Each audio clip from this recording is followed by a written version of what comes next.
오염수 방류 이슈만큼이나 정치권의 뜨거운 이슈가 또 있죠. 이 김남국 의원의 코인 투자 관련 뉴스도 계속되고 있습니다. 당 진상조사단 결과를 지켜보자던 민주당, 결국 김 의원을 윤리위에 제소하기로 했는데요. 어쨌든 민주당까지도 징계 회부에 동의를 하면서 이 윤리위 논의 바로 진행이 되는가 싶었는데 실상은 그렇지 않습니다.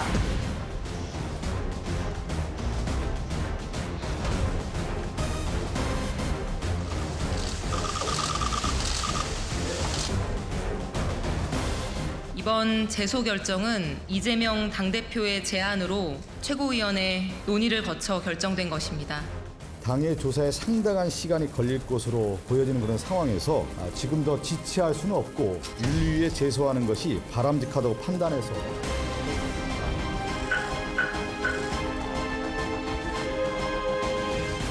장기간이 소요되는 이런 방법 말고 본회의에 김남국 의원의 제명안을 올릴 것을 제안드립니다. 잘못됐다고 해서 그것을 단죄해서 마녀사탕같이 하는 것은 적절하지 않다고 생각합니다. 시급하다고 해서 절차를 뛰어넘을 수는 없습니다. 이 윤리위 제소 여야가 합의를 했는데 왜 논의 안 되는 겁니까? 먼저 국민들에게 정말 죄송하고 안타깝다는 말씀을 먼저 드립니다. 근데 이제 코인이라는 게 좀 복잡하잖아요. 투자의 과정이라든지 코인의 종류 등등에서 주식보다는 많이 생소하고 네. 그래서 아마 이게 윤리특별위원회 올라가면 윤리자문위원회가 있습니다. 근데 윤리자문위원회를 거치지 않고 하자라는 게 이제 국민의힘인데 어쨌든 윤리특별위원회에서 외부 전문가들의 의견을 들어서 그 부분을 갖고 논의하자라는 절차를 지키는 게 맞다고 생각하고요.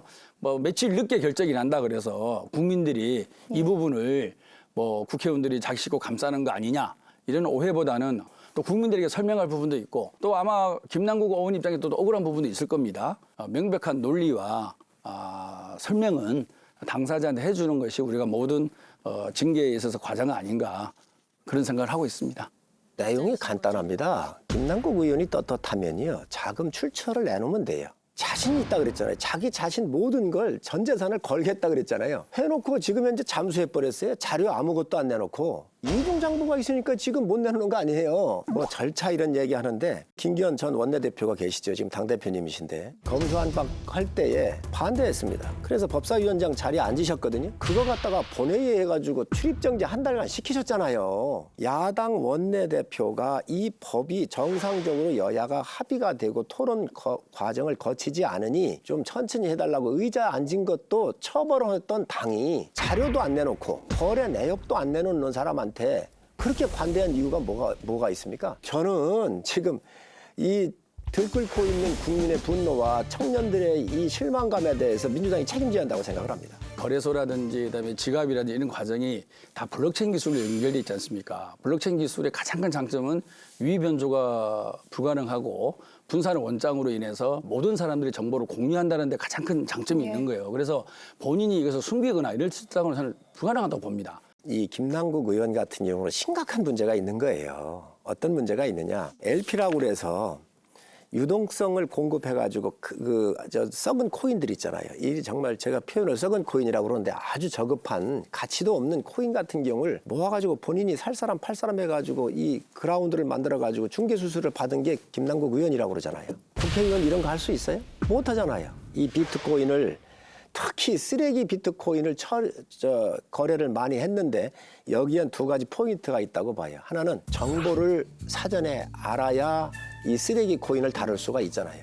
두 번째로는 작전 세력들이 있는 거예요. 혼자 못 하잖아요. 어떤 거대한 작전 세력들하고 함께 결합을 해야 이 가격을 올릴 거 아닙니까? 혼자 올릴 수는 없잖아요.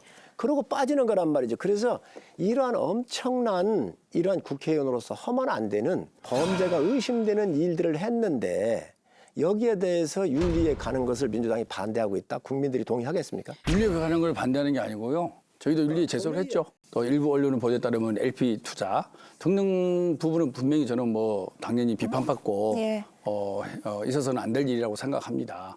하지만 아까 말씀하신 대로 내부 정보를 이용했다 또는 뭐 작전 세력가 결탁됐다.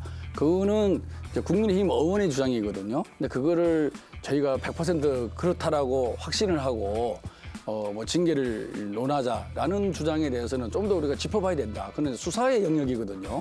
저희가 할 수 있는 게 한계가 있지 않습니까? 그래서 국회 윤리위원회에서는 이제 상임위 시간에 이런 매매를 했다든지, 그러면 국회의원의 품위 유지를 위반할 정도로 많은 금액과 많은 거래를 했다든지 이런 것들은 대상이 될 수 있을지언정 지금 말씀하신 그 부분에 대해서는 저는 아마 쉽지는 않을 것 같다. 근데 당내에서는 사실 늦어도 너무 늦은 조치 아니냐는 비판이 있었던 것도 사실이잖아요. 그러니까 이재명 대표의 책임론에 뒤떠밀려서 제소를 결정한 거 아니냐 이런 지적에 대해서는 그럼 좀 어떻게 보세요? 저희는 처음에 그런 보도가 나왔을 때 설마 했었던 거죠.